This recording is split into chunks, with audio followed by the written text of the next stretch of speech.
welcome or welcome back to my channel. My name is Kristen, and today I will be talking about the 8 books that I read in the month of October.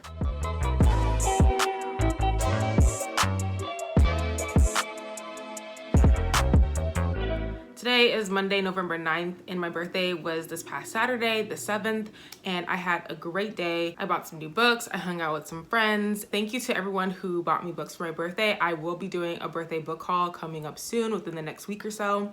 So stay tuned for that. Also, I want to say thank you for 500 subscribers. What a great birthday gift. I am so grateful to have everyone here. I hope you guys are enjoying my content, and I am even more excited now to make more videos and make this the best channel that I can. But yes, let's talk about these 8 books that I read in the month of October. It happened to be my best reading month of the year, so I'm really excited for that. This first book that I read in October, I'm just going to quickly talk about it because I do have an entire review video on this book, and that is Crush by Tracy Wolff. If you've watched that video, you already know my thoughts on this book. Crush is the second book in the Crave series by Tracy Wolff.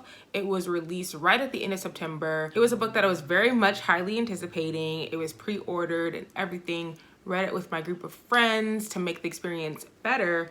But unfortunately, the book just didn't meet my expectations, and I ended up giving it a 2 stars, but really a 1 star. For me, there just wasn't enough plot. The book was entirely too long. It was almost 700 pages. Didn't need to be. I didn't like really any of the characters in this book, like the old or the new characters, except for Hudson's character, and I did like Macy's character development from the first book into the second book. But other than that, I really didn't like much about this book. But a quick synopsis of this series. In Crave, we follow Grace, who has just tragically lost both of her parents in a tragic accident. And so now she is sent to live with her uncle and her cousin in Alaska and attend the Katmere Academy boarding school that her uncle is like the principal or the headmaster in charge of that school. Eventually, she realizes that this is a school full of paranormal, supernatural creatures, vampires, werewolves, witches, all that. And there is somebody trying to kill her at this school. So a big part of this book is trying to figure out who wants to kill Grace and why. Crave ends on a big cliffhanger, and so in Crush, the second book, we pick up basically right where we left off in Crave, and there's a whole other storyline. The characters in this book are sent on a mission to collect some ingredients to formulate a potion or a spell to help out Grace. I know that was very vague, but in case you want to read the series, I don't want to give out any spoilers or any information about what the second book is going to be about. But there are a lot of people who really enjoyed Crush. I know some people actually enjoyed Crush more than they enjoyed Crave. So this is, again, just my opinion. So don't think that this is just a terrible book. To me, I didn't enjoy it, but I will be reading the third book, Covet, which comes out in March of next year. So I'm still excited to read the next book, and hopefully I enjoy that book a bit more so that the series can be redeemed, because I loved Crave very much. Now, the next 2 books that I read, I will say were very trash. They were legit trash books. But I wanted to join in on the trend and kind of read these books and see what everybody's talking about and why everybody says that these books are trash. And believe me, they're not lying. These books were trash. I'm just gonna go ahead and say it. I read Kissing the Coronavirus and Courting the Coronavirus. It was a time, it was an experience, it was a choice. And it's a choice that I'm not gonna make again, because I have seen more coronavirus stories being written, like themed ones. I think I saw a Christmas one, and I was like, yeah, I think I'm gonna skip on that one, but thanks. So Kissing the Coronavirus is written by MJ Edwards. I read it on Kindle Unlimited because I was not gonna pay any extra money for that book. We follow Dr. Alexa Ashington Ford, which is just a mouthful of a last name. But we follow Dr. Alexa, who was supposed to cure the coronavirus, but instead she falls in love with the coronavirus and ends up having a sexual relationship with the coronavirus, who is embodied by a man. Like, I don't really know how to explain it because it's that crazy, but it was just really weird. It was very uncomfortable. A lot of the language that was used in this book was just very erotic and very like, yeah, exactly. So I don't know if this coronavirus, the quarantine, got to her and she's just very horny or what, because I have no idea why somebody would write this book. My eyes were scarred from reading this book, and just the language that she was using to describe different parts of the body and different activities that the body engaged in. I was just very shooketh. Obviously, I rated that book a big 1 star. It was creative. I'll give MJ Edwards that, but it was just a bit too weird for me to actually enjoy it, because then I would just feel dirty if I enjoyed that book, you know? Now, Courting the Coronavirus by Lee Taylor. This one was a historical fiction, okay? We got fancy. It wasn't just straight eroticism. It was some history, okay? I still gave it a 1 star, but you know, creativity. I give these authors the creativity because they really sat here and wrote a short story about the coronavirus. I mean, it's very relevant. In Courting the Coronavirus, we follow our main character who works in a science lab at her university. And in this lab one day, she carries the coronavirus in a vial and then drops it, but then she drops it into a time machine. So she's taken back to the 19th century where she meets Count Corona and ends up falling in love with, again, the coronavirus and having, again, some sexual relationships with this virus that kills people. I just cannot with these people's brains. But again, creativity and get that money. But I gave it a 1 star. Read these books at your own risk.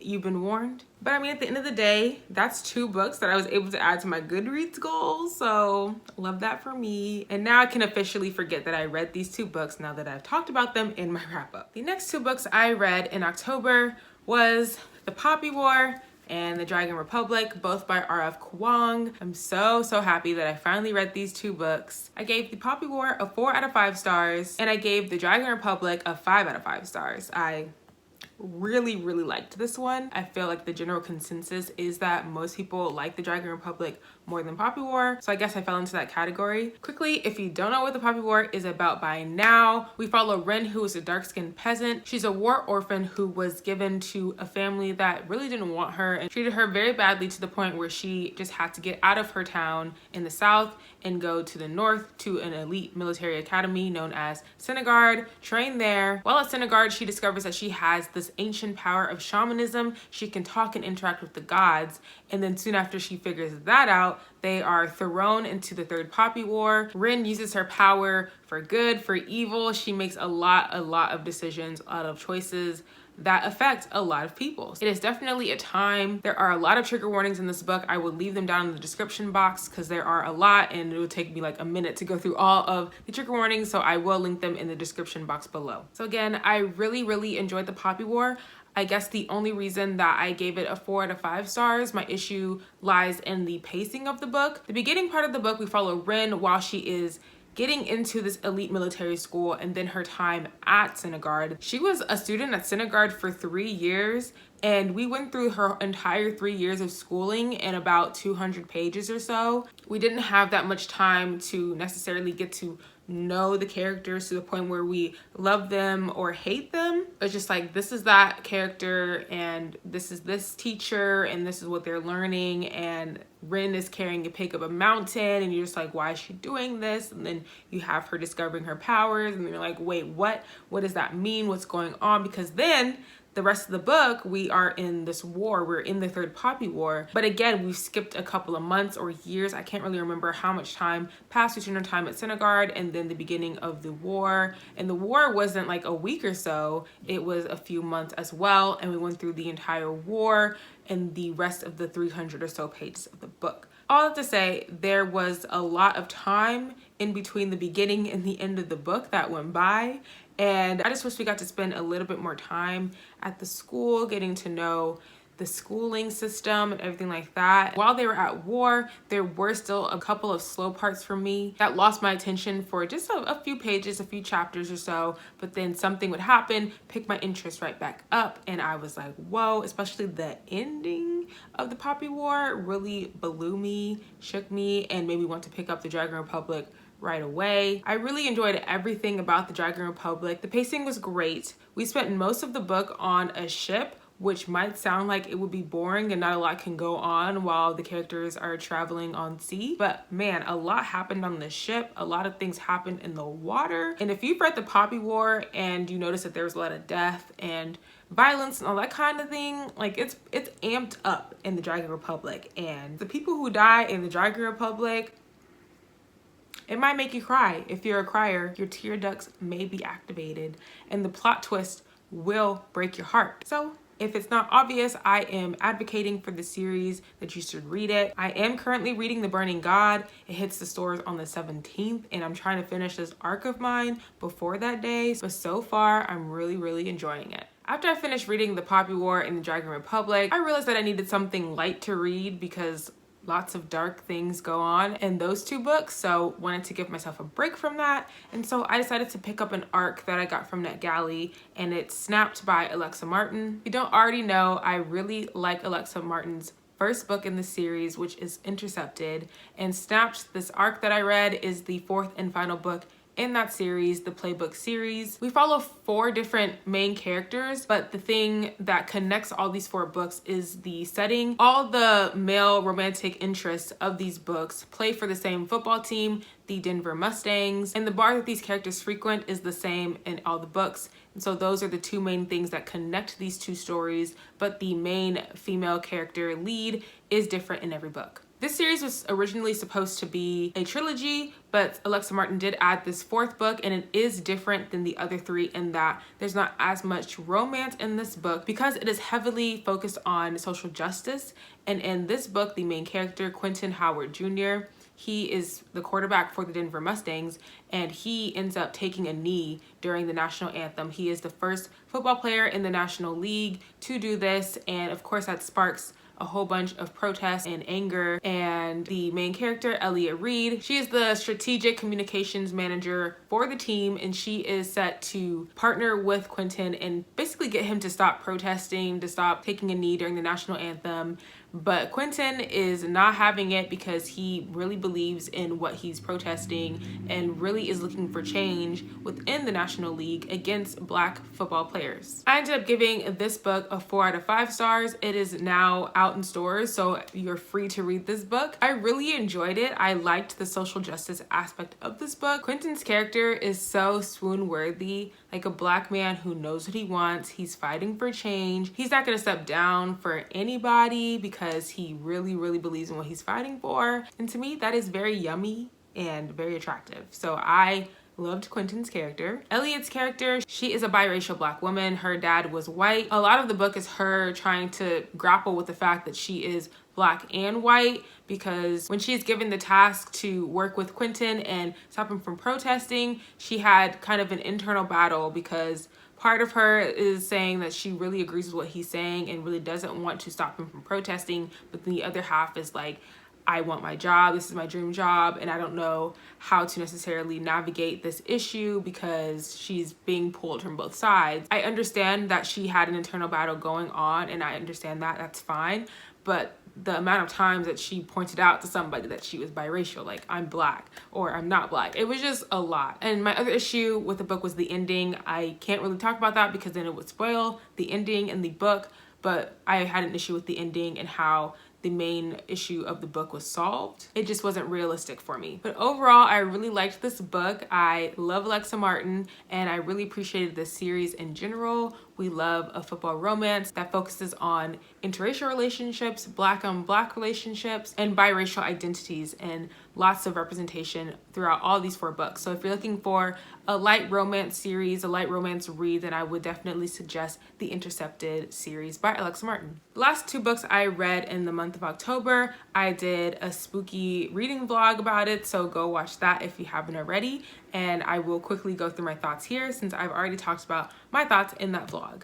But those 2 books are Monday's Not Coming by Tiffany D. Jackson and Ninth House by Leigh Bardugo. And I gave Monday's Not Coming a 4.5 out of 5 stars and Ninth House a 4 out of 5 stars. In Monday's Not Coming, we are trying to figure out the mystery of what happened to Monday. Monday Charles has disappeared all of a sudden, and nobody seems to notice that this little girl has disappeared except for her very best friend, Claudia, who is trying to figure out what happened to her best friend, but nobody is really listening to her or trying to help her out. So we're going back and forth in future and past times, trying to figure out what happened to Monday. It's not until Monday's body is found that the people start to care, and figure out what happened to Monday. Firstly, this is a very easy read. It's just over 400 pages, but the font is pretty small, and the way that the story unfolds really keeps you engaged and makes you want to keep reading. So I knocked this book out in a couple of days. I just remember reading this book and being mad. Why does nobody care that this girl is missing? Like, it didn't make any sense.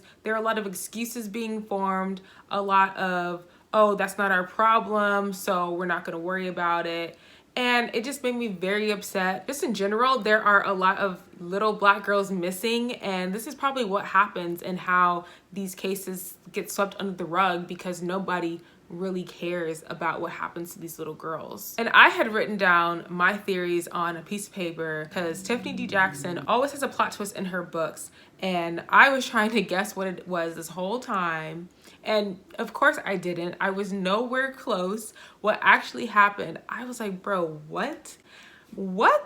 And where Monday ended up being, it was just too much, okay? The reason I gave it a 4.5 out of 5 stars is because the timeline of the book was a bit confusing. We went from the past to the future, which I was okay with because I was like, I'm sure this will make sense at the end. But when we got to the end and we figured out what happened to Monday, and I was sitting in my chair trying to go back through the book and figure out what was what, I kind of had some trouble with that. So it's sitting at a 4.5 stars for me. If you haven't read a Tiffany D. Jackson book yet, I would highly recommend it. I have read Monday's Not Coming and Grown now, and so I still have a couple more of her books left to read, and I'm so excited to get to them. Finally, Ninth House. We follow Alex Stern, who has definitely not had the easiest life. She has dropped out of school and run with the wrong crowd and has done drugs, has had sex very early, and soon becomes the sole survivor of a homicide that killed all of her friends. While on her hospital bed, Alex is visited by a man from Yale University who offers her a full scholarship in exchange for her participation in the Lethe House, which is a group of people who are in charge of keeping watch over the dark, magical secret societies of Yale University. Off the bat, I'll just say this book starts off very, very confusing. The first 150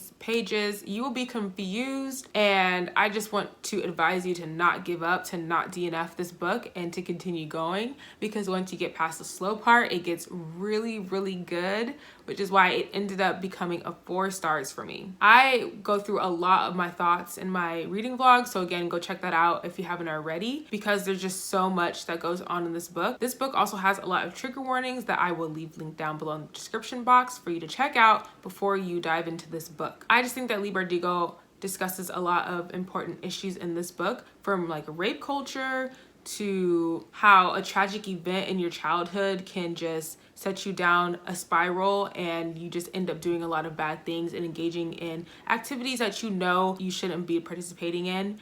And I appreciate that she told us Alex's backstory because it helped us to understand Alex, the choices that she made as a child and the choices that she's making while at Yale University in this Lethe house. The ending in this book was very juicy and threw me some swings that I didn't see coming. So I am very, very excited for book 2, which I don't think still has a release date because Leigh Bardugo is working on a whole bunch of other things, but I really, really want her to work on Alex Stern number 2, Ninth House number 2, so that we can figure out what happens next to these characters. So those were the 8 books that I read in the month of October. I read some very good books, I read some very bad books and weird books, but I think I had a pretty good reading month overall, and I'm excited to see what books I read in November. If you haven't watched my November TBR, please do so. I have a lot of books on that list, and we shall see what books I get read during the month. If you like this video, please give it a big thumbs up. Comment a black heart if you made it all the way to the end of this video. Subscribe to my channel if you haven't already, and I will see you in my next video. Bye!